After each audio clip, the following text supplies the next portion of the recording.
저희가 이제 환자분이 병원에 오시면 기본적인 만 나이를 보고 그 다음에 또 치아 엑스레이를 찍어서 치아 발달 정도를 같이 보고 어느 정도 대략적인 성장의 단계를 알 수는 있기는 한데요.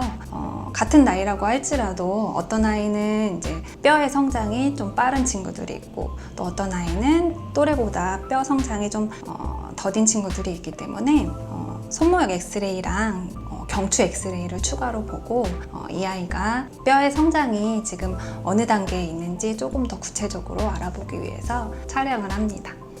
요거는 최대 성장기 이전의 어린아이랑 요거는 성인의 손목 엑스레이인데요. 아이들 같은 경우는 보시면은 여기 골화가 더 덜 됐다고 하거든요. 그래서 뼈가 요 관절뼈랑 손가락 뼈가 떨어져 있는 걸 볼 수가 있는데 성인 같은 경우는 이제 완전히 융합이 되어 있는 걸 볼 수가 있으세요. 이 성장판이 뼈랑 붙는 거를 골화라고 하는데 이 골화가 되는 시기가 손가락마다 다르거든요. 그래서 이 시기를 저희가 이제 평가해서 성장 단계를 1단계부터 11단계까지 나눌 수가 있어요. 그래서 환자분이 이제 오시면 손목 엑스레이를 찍고 이 아이가 몇 단계 정도의 성장 단계에 있는지 그리고 앞으로 남은 성장이 어느 정도 되는지 예측을 하고 그거에 따라서 치료 방법이나 방향을 정하게 됩니다. 그리고 또 이제 성인에서 보시면 여기는 없었던 작은 뼈가 성인 손에는 보이는데요. 요거를 종자골이라고 하거든요. 이 뼈가 보이기 시작하는 시기에서 대체로 한 약 1년 정도 후에 최대 성장기가 나타난다고 하거든요. 그래서 엑스레이 찍어보고 만약에 이제 환자한테 이 종자골이 보이기 시작했다 하면 앞으로 이제 최대 성장기까지 1년 정도 남아있다고 보고 그 단계를 저희가 손목 엑스레이 아까 11가지 단계가 있다고 했잖아요. 그 단계 중에 한 4번째 단계라고 예측을 합니다.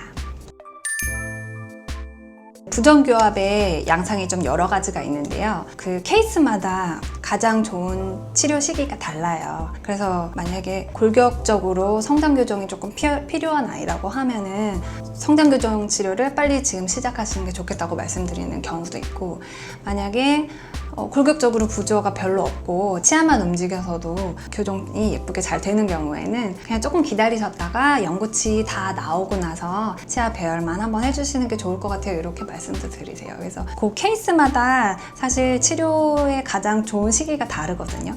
아이들 어릴 때는 한 6개월이나 1년에 한 번씩은 치과 오셔서 교정이 만약에 필요하다고 하면 그 시기가 가장 좋은 시기가 어떤지 한번 알아보시는 게 좋을 것 같아요.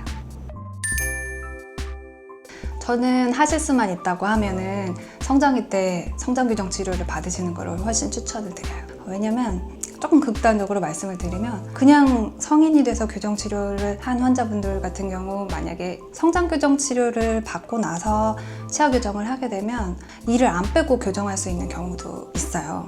왜냐면 성인이 됐을 때 치아 뼈 안에서 치아를 이동할 수 있는 양 자체가 굉장히 제한적인데 반해서 성장 교정 치료를 하게 되면 그 성장양을 이용하고 거기에 또 치아까지 이동할 수 있기 때문에 치아가 이동할 수 있는 범위 자체가 훨씬 커지거든요. 그래서 그런 치아 이동량을 봤을 때는 어릴 때 먼저 하는 게 훨씬 조금 더 보존적인 치료로 만족할 만한 결과를 얻을 수가 있고요.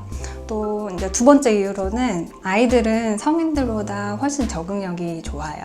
성인들 같은 경우는 내가 20세 이후에 교정을 한다고 하면 그동안 이제 이 교합대로 교정 치료받기 전에 치열이랑 교합대로 살아온 기간이 너무 길기 때문에 머리카락 하나만 들어가도 되게 불편하잖아요. 근데 그 불편감을 온전히 성인들은 다 느끼는 반면에 아이들은 이제 유치가 빠지고 연구치가 나고 하는 과정에서 이제 교합의 변화를 많이 겪는 시기이기 때문에 오히려 교정으로 치아가 이동하는 거를 불편하게 느끼는 것 자체가 성인보다는 훨씬 적어요.